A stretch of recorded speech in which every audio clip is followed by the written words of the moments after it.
Сайн байцгаана уу? Өнөөдрийн бичлэгээрээ би та бүхэнд маш харамсмаар нэгэн хэргийн талаар ярьж өгөх гэж байна. 2002 он ердөө 22 настай дөнгөж их сургуулаа төгссөн цаваа охин байжээ. Нэр нь Лүчаны. Чаншаа их сургуулийн гадаад хэлний ангийг төгсөөд Хунаан эдийн засгийн дээд сургуульд англи хэлний багшаар орсон юм. Айлын ганц охин аав нь цагдаа, тийм болохоор багаасаа эрхэлж хайр аламж дунд өссөн.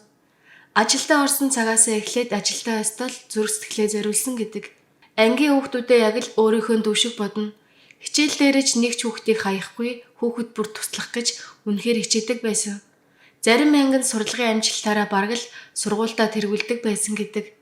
Нэг удаа ангийнх нь хүүхдийн ээж нь хүн дээр өвдсөн эмчилгээний мөнгөгүй байсныг мэдээд 2000 ян өгчээ. Ийм л сэтгэлтэй хүн байсан юм. Гэхдээ Лүчаныгийн багш болох зам тийм ч дардан байгаагүй. Ажлын эхний өдөр Лүчаны их хичээж байсан. Анхны хичээл дээр анги дотор нь байнга өмүүлж төвгүүдад байгаа оюутнууд байсан юм. Хичээлээ заах анхны өдөр шүү дээ. Ийм зүйлдээ нүр тулахад сандрахгүй гэд яах вэ? Яг л тэгж сандар зогсож байтал нэг эрэгтэй оюутан гинэд босоод "Та нар арай дэндэж байна. Чимээгүй байж чадахгүй бол гарцгаа" гэж чанга хэлсэн гэдэг. Энийг сонсоод ангийн өөмүүлж байсан оюутнууд гинэд дуугүй болчихсон. Лүчаны тэр үед аврагдсан мэт санагдсан гэдэг. Дотроо ямар сайн хүүхэд вэ гэж бодож байжээ. Хичээл дуусаад Лүчаны нөгөө оюутан руу очиод инээмсэглэн "Нэр чинь хэн бэ? Өнөөдөр багштай тусласанд маш их баярлсан шүү" гэж хэлсэн байна. Тэр оюутны нэр нь Аури. Гэхдээ их сонин зожиг хүүхэд байсан гэдэг. Аавтайгаа хамт амьдардаг, найз нөхөд гэж бараг байхгүй, ихэнх цагийг гэртээ тоглоод өнгөрөөдөг. Хичээлдээ сайн, гэхдээ гадуур явж хүмүүстэй найзалдаггүй. Туранхай жижиг биетэй болохоор зарим хүүхдүүд түүнийг шоолж дэрлэгдэг байсан.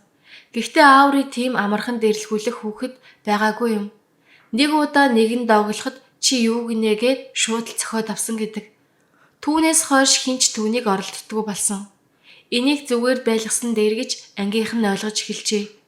Аури хичээл номондоо анхаарахаасаа илүү Лүчаны багшийг л дагаж явдаг болсон. Нүдэн дандаа л багш дээр. Явандаа бүр өдөр болгон ойртохыг хүсээд нэг мэтгэд дурлцсан байжээ. Түүнээс хойш Аури багшийнхаа анхаарлыг татах гэж янз бүрийн зүйл хийж эхэлсэн. Хичээлийн дараа очиод асуулт асуух, хоол хамт идэх санал тавих, бүр заримдаа багшаа өнөөдөр юу хийх гэж байна гэх зэрэг хувийн зүйлс ч асуудаг болжээ. Лүчаны бол угаасаа л нээлттэй ээлдэг хүн байсан учраас Аурийг зүгээр л хичээлдээ сайн оюутан гэж боддог байж. Заримдаа хамт хоол идэн, заримдаа англи хэлний хичээлийг нь давтуулна. Тэрч байтугай дэлгүүр хамт явдагч байсан. 3 насны зөрүүтэй байсан болохоор заримдаа Аурийг дүүшигээ боддог байжээ. Гэхдээ энэ харилцаа нэг л бишээ. Аури арай л дэндүү ойртож байгаа нь анзаарэгддэг болсон. Тэрийг нь Лүчаныгийн хамт ажилладаг багш нар ч мэдээд нэг өдөр хэлжээ. "Чи нэг оюутантайгаа арай дотн харагдаад байна шүү. Болгоомжтой байсан дээр байхаа" гэсэн. Лүчаны сонсоод эхлээд гайхсан. Юу болчих вэ? Би ер нь юу буруу хийсэн гэж дотроо бодсон байна. Гэхдээ удаачгүй өөрөө ч бас яг тэгж мэдэрч эхэлсэн гэдэг. Тэр үеэс эхлээд Лүчаны Ауригаас аажмаар зайгаа барьж эхэлсэн. Гэхдээ Аури үнийг анзаараад дургуутсаж бүр дарамтлах маягаар ханддаг болжээ. Нэг өдөр Лүчаны гэрлүүгээ орох гэж байтал орсных нь үдэнд Аурийг зогсож байгааг хараад шоконд орсон байна. Лүчаны гэрийнхээ аяга хилж байгаагүй. Яаж мэдсэн юм бол гэж бодсон ч ангийнх нь хөөгчүүдээгээд шууд хөөж чадаагүй. Өмнөгшгийн асуултанд нь хариулаад хоол хамт идэх ихтэн зөвшөөрсөн. Лүчаны Аурийг зүгээр л ганцаардаж яваа халамж хэрэгтэй байгаа нэгэн гэж л бодсоор байжээ. Нэг өдөр хичээлд харсны дараа хэдэн оюутан хоорондоо шинэлдэн нэг зургийн талаар ярьж байж. Лүчаны багшийн СНС дээр тавьсан гэр бүлийн зураг. Зургийн доод талд нэг залуу байсныг анзаараад нэг нь "Энд чинь багшийн найз залууны биш үү" гэж хэлсэн байна. Яг тэр үед Аурийг гинэтхэн ойртож ирээд "Юу яриад байна" гэд нэг л хачин хоолоогоор асуухад нөгөө хүүхэд өчтөр багшийн гэр бүлийн зургийг харсан. Доод талд нь нэг залуу байсан. Магадгүй найз залуу нь байж мэднэ гэж хэлжээ. Ингээд Лаури Лүчаныг өөр хүнтэй гэдгийг анх удаа мэдсэн юм. Тэгтэл ангид байсан оюутнууд баярлаж "Манай багш хурим мэрх гэж байгаа юм шүү. Найз залуу нь амар царайлаг юм аа. Ястай хөөрхөн ос байна да" гэж ярьж эхэлсэн. Гэтэл яг тэр үед нэг хүн гинэт дуугарч анги тэр чигтээ намжин болов. "Лүчаны багш миний найз охин шүү дээ" гэж Аури хэлсэн байна. Тэнд байсан бүгд түүнийг гайхан ширтжээ. Ааврын ямар ч хөдөлгөөнгүй нэг л хачин харцтай гөлийсэн царайтай байсан гэдэг.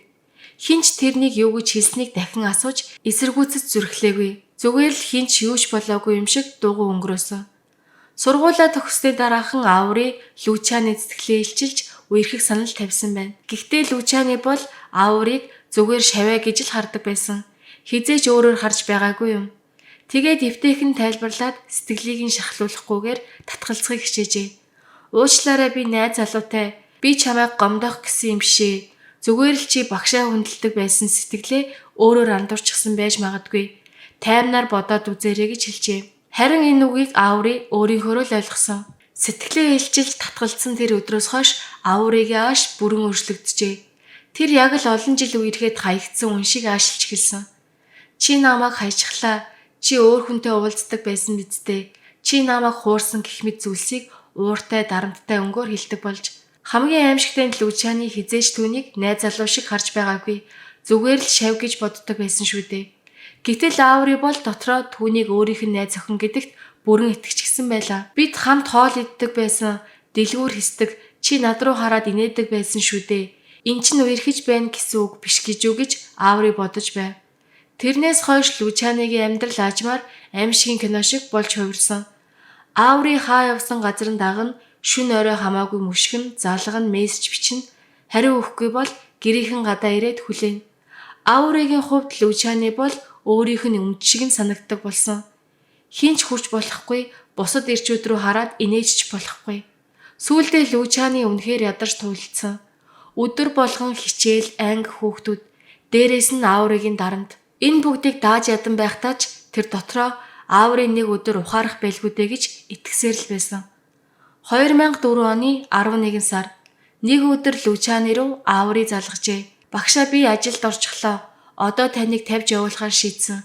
Би амьдралаа өөрөөр эхлүүлмээр байна гэж яг л ухаарсан хүн шиг маш тайван дуугаар хэлсэн байна. Лучаны энэ үгийг сонсоод дотроо баг зэрэг тайвширч Ааври бүхнийг ойлгож ухаарсан юм байна гэж боджээ. Ааври сүүлчийн удаа баярлснаа илэрхийлээд оройн хоол хамт идмээр байна. Та надтай сүүлчийн удаа хамт хоол идээч гэсэн. Лучаны татгалзаж чадаагүй, тэгээд уулзаад бүхнийг дуусгая гэж шийдсэн байна. 2004 оны 11 сарын 2 Лучаны амласныхаа дагуу Аавригийн гэрт иржээ. Хаалга онготол өмнөгшгөл тайван инээмсэглсэн Ааври гарч ирсэн. Ороорой багшаа гэж ийдгээр хэлээд хаалгаа чожилсон. Яг тэр мөчид л ямар нэг юм буруу болох гэж байгаа нь мэдрэгджээ. Хаалгаа хаагаад удаагүй байтал Аавригийн царай өөрчлөгдөж гарц нь хүйт даасан болж хувиржээ. Лучаны руу ширтээд чи намайг яагаад хуурсан юм бэ? Чи өөр хүнтэй уулздаг байсан биз дээ гэж асууж эхэлжээ. Лучаны шоконд орсон. Хизээж үерхэж байгаагүй, зүгээр л шав байсан хүний амнаас ийм үгс гарна гэж хэн санах билээ. Үгүй, би чиний багш, сайн сайхан яваасаа гэж л тусалсан. Хоёулаа үерхэж байгаагүй гэж хариулсан ч Ааври чи намайг хайсан, чи өөр хүнтэй уулзсан, чи минийх байсан биз дээ гэж хашгираад гинэт галтагооны ширээн дээр байсан хутгийг шүүрж аваад Лучаны руу дайржээ. Тэр үед Лучаны зүхтах гэж хичээсэн. Хашгирсан, битгий гэж гуйсан. Гэхдээ Ааври түүнийг араас нь 11 удаа хутгалсан гэдэг. Хамгийн аимшигтай, хамгийн гутамшигтай зүйл нь Лучаны амьд тавьж байх тэр мөчид Ааври хүчрхийлсэн. Энэ бол зүгээр нэг аллах биш. Энэ бол хайр биш. Энэ бол улааралт, гаж донтол, өмчлөх шунал, солиорол, хүн байхын утгаа алдсан аратан мэт авир. Тэр дуусаад зүгээр л босоод хувцас өмсөд гарсан. Гэрчүүдийн хэлснээр тэр яг юу ч болоогүй юм шиг шууд цагдаад очиод би хүн алсан, би бурууга хүлээж байна гэж хэлсэн гэдэг. 2005 оны 4 сарын 13-нд Аавригийн шүүх хурал болсон. Бүх хүн түүнийг юу гэж хэлэх бол гэж чих тавин хүлээж байлаа. Гэтэл тэр юу гэж хэлсэн гэж би санаатай хүн алчхаагүй. Тэр намайг түлхсэн. Тэгээд санамсаргүй хутгалчихсан гэж хэлсэн байна. Санамсаргүйгээр 11 удаа хутгалж болдог гэж юу? Тэгээд ч бүр амьд тавьж байгаа хүнийг хүчрхийлэх нь яаж санамсаргүй байдаг юм бэ? Шүүх прокурор шүүгч хин чин тайлбарт итгэсэнгүй. Энэ бол урьдчилан төлөвлөсөн онц гэрцгийн аллах. Чи багшийнхаа итгэлийг ашиглаж түүнийг гэртээ урьсан. Сүүлчийн оройн хоол гэдэг нэрийн дор өрхөнд оруулсан. Ингээд Ааврид хамгийн дээд ялыг оноосон. Цаазаар авах ял. 2005 оны 9 сард Аавригийн цаазын ял гүйцэтгэгдсэн. Гэхдээ яг тэр үед итгэмээргүй зүйл болжээ. Цаазын ял гүйцэтгэхээс өмнө сүүлчийн зураг авсан байдаг. Тэр зурган дээр ааврын инээмсэглэн царайтай гарсан. Уйлсанчгүй айсанчгүй. Бүр зарим гэрчийн яриагаар бол ааврын алга ташин инээж байсан гэдэг. Ааврыг хайрлаж байна гэж бодсон.